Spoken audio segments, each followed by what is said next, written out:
ఓం నమో వెంకటేశాయ. శ్రీ వెంకటేశ్వర స్వామి వజ్రకవచ స్తోత్రం. ఈ స్తోత్రం కేవలం ఒక ప్రార్థన మాత్రమే కాదు, ఇది ఒక భక్తుడిని ఆపదల నుండి రక్షించే ఒక అభేద్యమైనటువంటి వజ్రాయుధం వంటిది.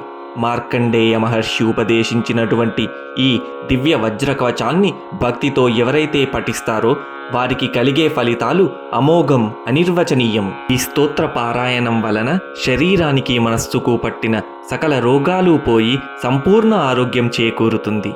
ఎవరైతే ఆర్థిక ఇబ్బందులతో సతమతమవుతూ ఉంటారో వారికి దారిద్ర్యం తొలగి అష్టైశ్వర్యాలు సిద్ధిస్తాయని, శత్రు భయాల నుండి మరియు ప్రతికూల శక్తుల నుండి ఈ కవచం ఒక రక్షణ వలయంగా కాపాడుతుందని ఫలశ్రుతి చెబుతుంది.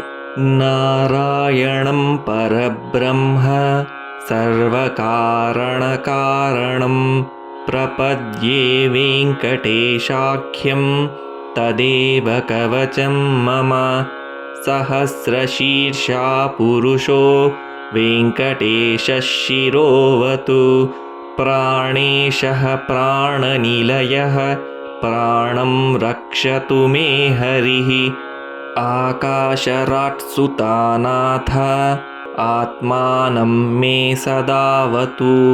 దేవదేవోత్తమః పాయాత్ దేహం మే వెంకటేశ్వరः.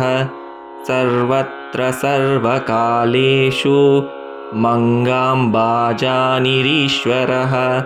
పాలయేన్మామకం కర్మ సాఫల్యం నః ప్రయచ్చతు. య ఏతత్ వజ్రకవచం అభేద్యం వెంకటేశ్వరः. సాయం ప్రాతః పఠేన్నిత్యం మృత్యుం తరతి నిర్భయః. ఇతి శ్రీ మార్కండేయ విరచితం శ్రీ వెంకటేశ్వర వజ్రకవచం.